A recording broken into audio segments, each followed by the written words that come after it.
Welcome back to the Fixed Ops Roundtable. Back to St. Augustine, Florida, we go. Ed Roberts, the COO of Bozard Ford Lincoln, is with us. We've been examining a lot of technology in the last year. Gavin Janis from Siro.ai is with us as well to talk about in person conversational intelligence and how that applies to the fixed ops world. Gavin and Ed, welcome back to the Fixed Ops Roundtable. Thank you, Ted. Glad to be here. Yeah, thanks, Ted. Happy to be here. Ed, you and I have come upon some really interesting developments in helping advisors and teammates with coaching tools. And what Gavin does is squarely in the middle of all that. Well, what Gavin does, we look at technology as something to help us be more efficient. And then when you have a piece of technology that helps us be more efficient, it helps us be more compliant, it helps with training elements. It just continues to raise the level of what we can do with our team and our people. Gavin, if you would, take us back to the beginning. Tell us a little bit about Zero.ai and bring our audience up to speed for those who may not have heard yet. Yet it's becoming embedded throughout our lives and everything we do. Yeah. I joined Siro as employee 7, been here since basically the ground floor. And Ciro's been around for 5 years. And what it is, it's a mobile application that captures in person, face to face selling conversations. And then we analyze those. And really, what that looks like, it can be a variety of things. We'll summarize the conversation. We work with dealers, like, we would load in the recommended process for a service advisor and then score against that. We can tell you if service advisors are remembering to tell the customer that they're going to be checking for recalls or when they presented their menu, whatever it may be. We'll score those conversations. And to Ed's point, make it really efficient to understand if you've got a lower performing service advisor, what's driving that. Is it that they struggle with objections? Is it that they struggle with closing, building rapport? We take Mhm. all of those recordings, score them individually, and then compile those to give you big picture insights. So you, as a dealer, fixed ops director, service manager, you understand where you should be spending time training the team, as well as each individual service advisor. And Ed, for a lot of dealers and GMs who maybe have come up through the sales ranks to have this scoring mechanism and to know what to look for and what to ask for. I think that's a real strong executive summary, if you will, of what's happening in my fixed operations. Well, we always refer back and go back and say, okay, if we listen to phone calls, we know that there's some opportunity there. And there's opportunity there because that's something for you to play back and say, okay, here's where we missed it. Here's what we should have done. Well, it's not just on phone calls. It's with everything we do. It's all customer facing transactions. And when you can take that data and pull it together, create a report, you can really create tailored training programs or tailored compliance programs to elevate our game with our teams. And we could offer them advice. Well, hey, if we'd have done this, if we'd have built more value here, if we'd have this is a compliance element, whatever it may be, it gives us the tools to be able to go that back and do that rather than wait until an attorney knocks on our door and says, "Hey, you said this, but," and I think every dealer out there fears that at some point, and the so from a compliance standpoint, when we can find something that helps us be more compliant, then we take more of the risk out of running these stores. And Gavin, for a dealership like Ed's, I mean, he's a you know I want to say a single point with Ford and Lincoln, but he's a big single point store, and he's got a lot of people and a lot of advisors and a lot of moving parts to keep tabs on, Gavin. Yeah, I mean, Ed, I'd love to know how many in-person conversations you guys have in a year. It's probably millions. And it's hard to understand what is said in all of those. And to the compliance point, right? We've worked with dealers and they've got key phrases that they want to know if they're ever discussed. They get sent a weekly email report with all the recordings attached where this was said. So yeah, I mean, especially like just honing in on specifically the compliance related side of things, we can plug in all the key phrases you want to track, and across all those million conversations, the small percentage where those may happen, we can quickly identify those, nip those things in the bud before they become a bigger problem. And that's really the idea behind why we don't just record, we also analyze, because we do know if you just have millions of recordings, it's hard to go through all of those. So we pull out all the key insights to make it much more efficient. And Gavin, Siro, you're using this or helping dealers use this as a coaching tool. Tell us a little bit about that because that's really smart. Yeah, I mean, so I'd actually love to ask Ed because I think this will actually help me better even explain it. Ed, I guess like in your world, like what would you say is one or two key soft skills or something that makes just a great service advisor compared to the ones that might be lacking with those lower performers? Like what is that one to two, three key things that you think are making those people better compared to the rest? It's the ability to build and create rapport instantaneously. Some people can do it over time, but to be able to do it instantaneously, that builds trust. And those are things. It's a good thing you brought that up because those are things that you can highlight here.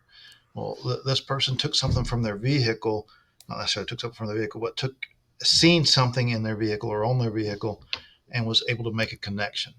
And those are the things. Don't just go right into what this is. You got to make the connection. People still want to do business with people, and so the number one thing that you see with advisors is they want to go straight for whatever the thing is, rather than building the rapport and making a connection that makes the rest of it easier. Okay, that is fantastic. You said that because I was just working with a service advisor maybe a month back, and we looked at one of his recordings, and his building rapport is one of the things that we score. He scored a Okay. 40%, and we looked at it. The customer had come in; their car was super dusty. It was probably obvious they just came back from some trip. The service advisor, checks them in. How you doing? Blah blah blah. Hey, why is your car so dirty? Customer starts rambling on about this vacation that they just did up in I think it was like a mountain trip or something like that. Customer tells the story, and the service advisor goes, "Okay, great. So here's what I'm," and just didn't ask.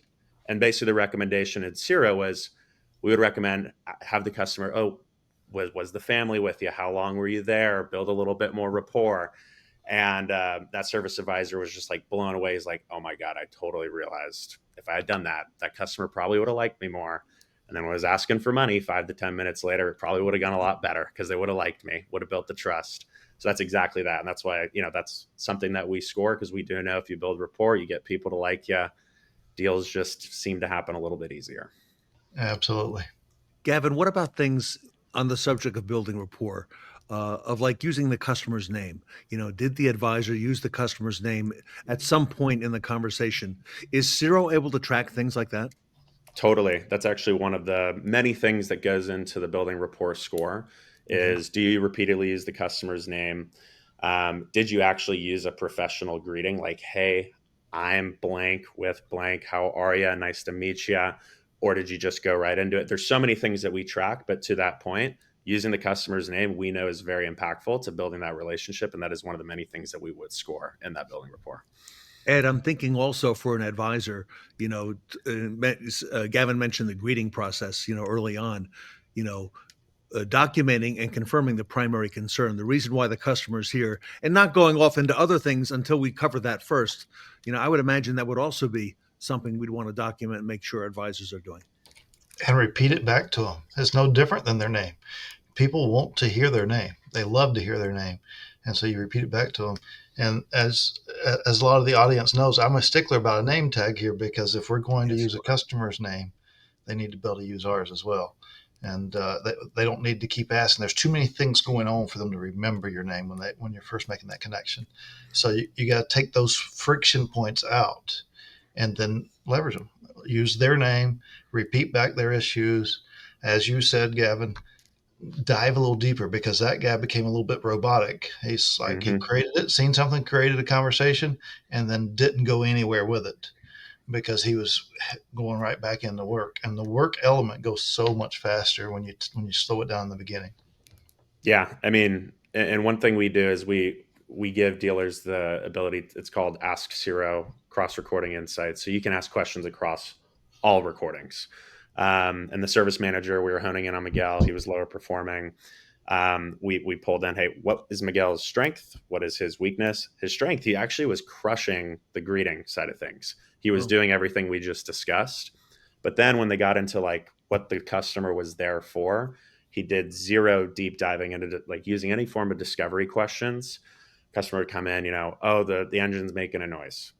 And he would just basically blow right by that instead of, oh, tell me more. When does it do that? Does it happen when you reach a certain speed? Is it going uphill, downhill? All the different questions you can ask to, one, make sure that you understood the customer so they feel heard, while also helping them understand that this is a problem and that this is not going to go away unless you get this thing solved, whether it's today or in the coming, soon services. Yep. Gavin, what about in terms of real time? For Ed, he's got a lot of customer interactions happening throughout the day. Um, when would we know how our people are doing? How does Siro help management hold people accountable and again utilize these coaching tools? And when do we get that back to the actual advisor who is on the front lines? Yeah, so it happens in two ways. Recordings right now they upload within about 5 to 10 minutes. We're actually working to have this thing happen in live time while it's recording, but right now it's about 5 to 10 minutes after the conversation's done. One thing is service advisors, they actually like this. They can go back in and review their scores. They can ask the AI, how could I have better handled this objection? What could I have done better next time? Things like that. So they can get their own feedback from the AI, which is trained on the dealership's recommended best practices, basically instantaneously. Then in Ed's shoes, there's really two ways you can do it. You can either go into the dashboards at any point in the day. You'll see recordings coming in. Okay, that one got a 40 out of 100. What happened? Let's dive Hmm. in. But then we also send a daily and weekly email digest highlighting all the things that you would want to know as a dealer. Oh, Here's the strength across the team. Here's the weakness across the team. Here's what each individual should be working on. And that comes in, it looks a little bit different in the daily versus weekly digest, but that's coming into your email. So at the end of the day, you got 5 minutes and you want to see what's wrong with the service advisor team if they're underperforming. Well, it'll tell you what happened in that day and you can quickly get in, leave those coaching comments. And then hopefully the next day they start to perform a little bit better. Ed, I could see you coaching this or utilizing this in the morning huddle, okay, with the advisors before the proverbial door rolls open. I know you don't have a door, okay? It's Florida, okay, St. Augustine, Ed, but Yeah. you got beautiful weather there. But not only as a group but individually, Ed, as well. So there's a couple things there that I want the audience to make sure that they get is the scoring system of it. So you can pick out some good ones and you can pick out some ones that have opportunity. Obviously, the opportunity ones are the ones you want to have more of a one-on-one with, and it's your segue into creating that one-on-one. Then the good ones are those are the ones that you build off of and say, hey, we need more of these.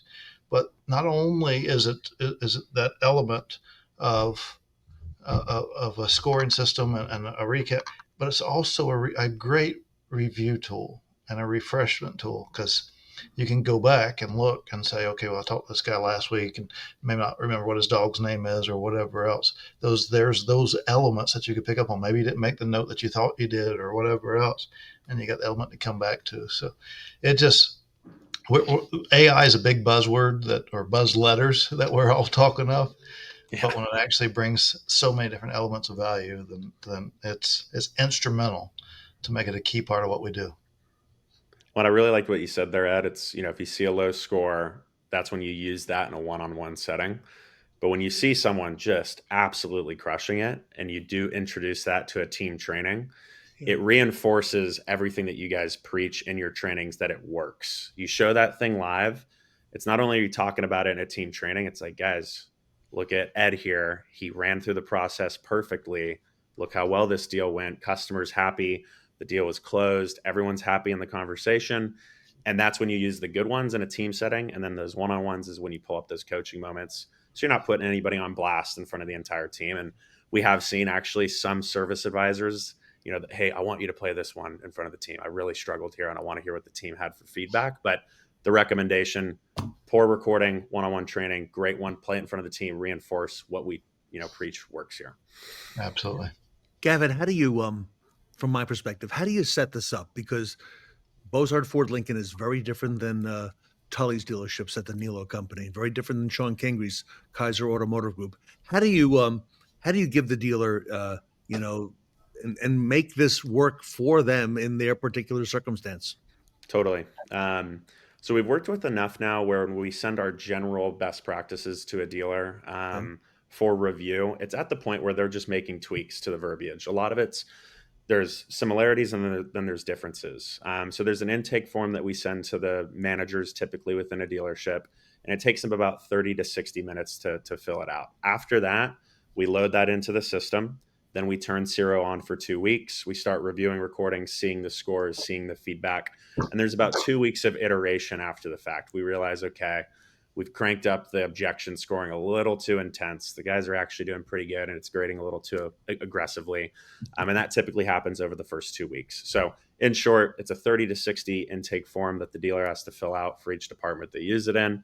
And then from there, we iterate over the first 2 weeks to make sure it's fine-tuned and tweaked to fit what the dealer actually expects the scoring system to be doing.